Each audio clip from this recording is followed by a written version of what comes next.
بسم الله الرحمن الرحيم.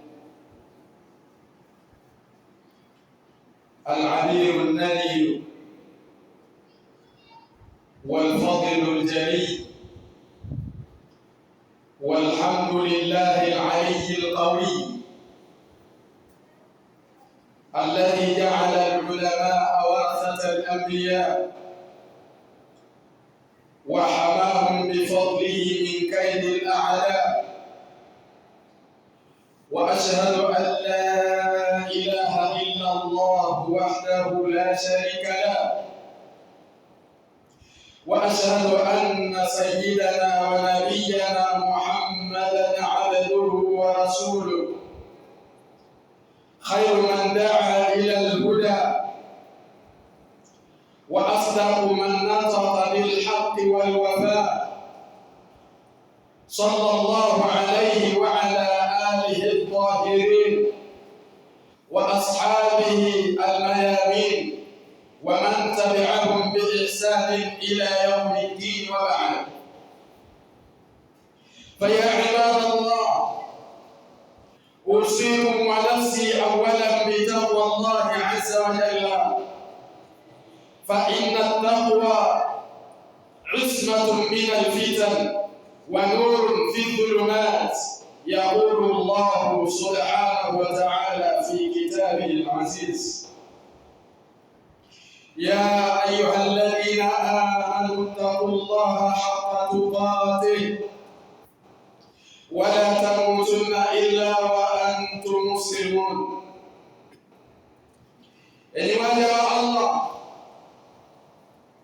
watumishi wa Mola Mlezi, hakika sisi tunaishi katika zama ambazo mawimbi ya fitna yanapiga kutoka kila upande kama vipande vya usiku wa giza totoro. Katika zama hizi mambo yamevurugika kiasi kwamba mwaminifu anaonekana kuwa msaliti na msaliti anaonekana kuwa mwaminifu.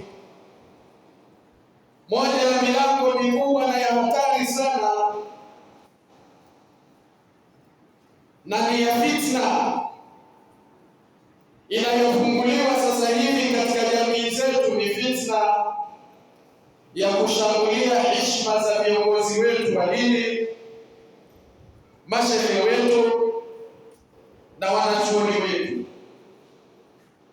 Hili si jambo dogo Waislamu, wala si jambo la bahati mbaya. Hili ni jambo linalotishia usalama wa kiroho wa jamii yetu. Ukiona jamii inaanza kushabikia kuanguka kwa viongozi wa kiroho, ujue kwa maadui wamefanikiwa kupenyeza sumu yao. Katika zama za leo, shutuma na kashfa zinasambaa kwenye mitandao ya kijamii kwa sekunde chache, na baadhi ya mashehe zetu wamejikuta baadhi yao wakiondolewa katika nafasi zao kwa sababu tu ya nguvu ya kashfa hizo, kabla hata ya kuwepo kwa uchunguzi huru na wa kisheria.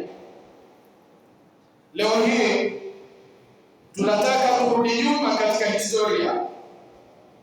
Tunataka kukaa chini ya miguu ya mtume wetu Muhammad sallallahu alaihi wasallam ili atufundishe jinsi ya jamii za kale zilivyopitia mitihani hii na jinsi gani mtu mwema na mcha Mungu anavyoweza kusingiziwa uchafu mkubwa, lakini subra na imani yake vikawa ngao yake ya ushindi.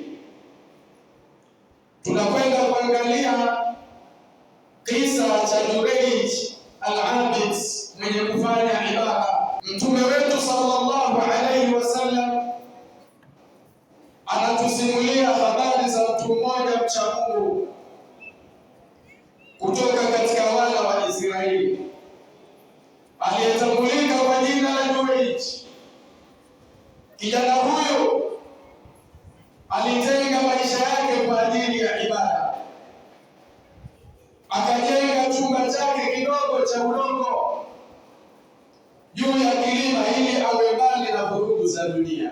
awe sehemu ambayo atakuwa faragha.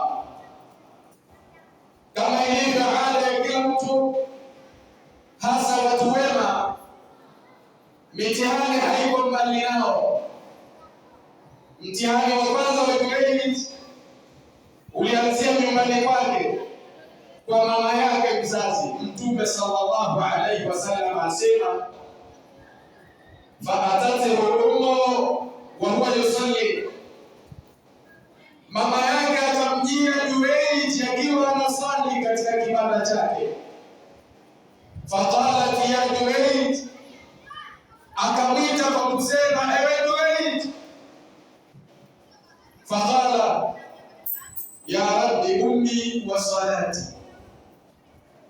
Jureij akawa anajishauri moyoni mwake, nafsini mwake, ewe Mola wangu, mama yangu au swala yangu, bimaana nimitikie mama au niendelee na sala.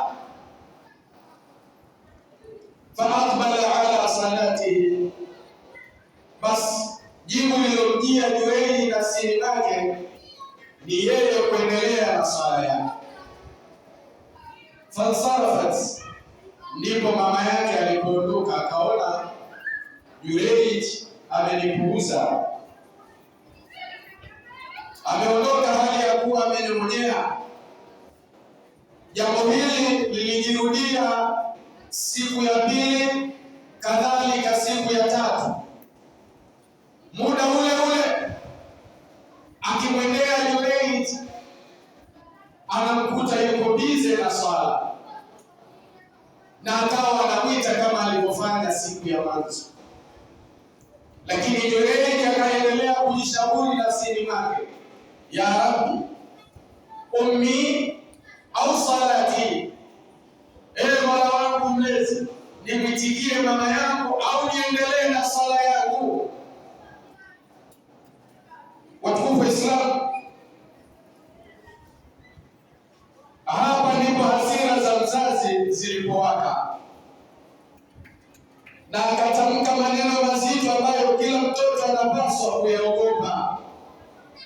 Mtume sallallahu alaihi wasallam anatuambia kwa mama yake alisema, Allahumma la tumithu hatta yandhura fi wujuhi al-mubisat, ewe Mwenyezi Mungu, usimfishe huyu kijana mpaka kwanza umuoneshe nyuso za makahaba ya wanawake wasinifu, umkutanishe nao. Subhanallah, hii ni dua ya mama iliyopasua mbingu saba. Na ifahamike kwamba miongoni mwa dua ambazo Allah subhanahu wa ta'ala hazirudishi patupu ni dua ya mzazi kwa mwanae. Na hapa kuna darsa kubwa sana kwetu sisi wazazi na watoto. Wazazi wawe waangalifu pale wanapoudhiwa na kukasirishwa na watoto wao, wasiwe wepesi wa kushtakia hasira zao kwa Allah subhanahu wa ta'ala. Lakini kwa watoto pia tuwe waangalifu sana na tabia ya kuwakasirisha wazazi, kwani tunapaswa kutambua kwamba dua ya mzazi inakubaliwa moja kwa moja. Dua ya mzazi haina pazia mbele ya Allah. Hata kama wewe ni mcha Mungu kiasi gani, usifanye mzazi wako akakushtaki kwa Allah subhanahu wa ta'ala. Baada ya tukio hili, hila za kijamii zikaanza.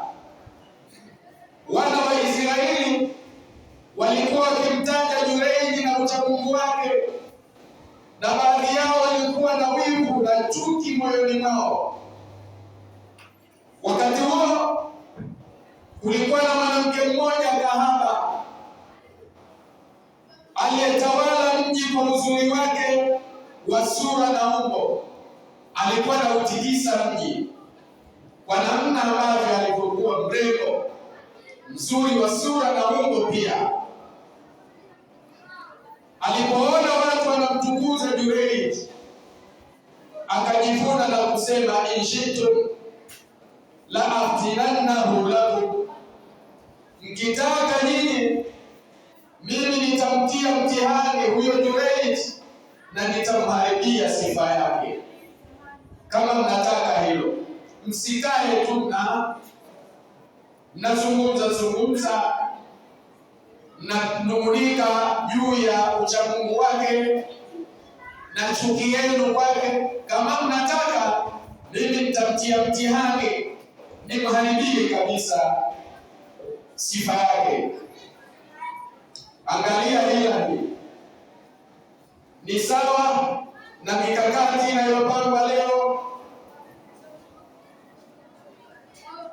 ya kuwatenga mashehe wetu, kuwatafutia sababu na kuwategea mitego ya wanawake au fedha ili kuwashushia haki zao mbele ya jamii, ili ifike mahala jamii ipoteze imani kwa viongozi wao na shehe zao. Mwanamke huyu alienda akajionyesha mbele ya Jurayj, anajishaua bimaana kwa kutumia urembo wake na uzuri wa sura yake, akajipamba zaidi, akaenda kwa Jurayj kwenda kujipendekeza, akajereba na kutumia kila mbinu ya kike, lakini Jurayj hakumtazama hata mara moja, hakumgeuzia uso. Alipoona ameshiba yule mwanamke, akaenda akafanya uzinzi na mchunga wa mbuzi au kondoo ambaye alikuwa anachunga wanyama wake karibu na kibanda cha Jurayj. Kwa hivyo alifanya naye uzinifu, akapata ujauzito. Alipojifungua, badala ya kumtaja yule mchungaji kwa ndiye baba wa mtoto, akamnyoshea kidole mtu wa dini ambaye ni Jurayj, akasema huwa min Jurayj, mtoto huyu ni wa Jurayj. Subhanallah. Ndugu zangu, fikiria ni dhoruba ya namna gani ilimpata Jurayj kutoka kwa wanajamii waliokuwa wamemzunguka, ambao miongoni mwao walikuwa wanamwonea wivu, walikuwa wanachuki na Jurayj, baada ya kuambiwa kwamba yule mwanamke ambaye ni kahaba amempata mtoto kupitia kitendo cha Jurayj kufanya naye uzinifu. Unafikiria nini? Wale watu walienda kufanya nini kwa Jurayj? Ndugu zangu, mcha Mungu huyu mkubwa, shekhe wa mji, kiongozi wa kiroho, anatuhumiwa kupata mtoto na kahaba maarufu. Watu hawakusubiri ushahidi, walichokifanya hawakutaka maelezo yoyote, hawakutaka kubalance story, ima kumwendea Jurayj na kutaka tabiini ushahidi juu ya jambo lile. Walikwenda kwa hasira na chuki iliyojificha katika nyoyo zao. Mtume sallallahu alayhi wasallam asema, fa'adawhu fastanziluhu wa hadamu sawmatahu wa ja'ala yadribunahu. Walimwendea Jurayj, wakamteremsha chini kwa nguvu, wamemtoa katika kibanda chake, kile kibanda cha udongo ambacho alikuwa anafanyia ibada, wakampeleka chini, wakakibomoa kabisa kile kibanda na kuanza kumpiga vikali sana. Hapa ndipo palipo na mtihani wa viongozi wetu wa leo. Wakati wengine tuhuma ikitoka, jamii nzima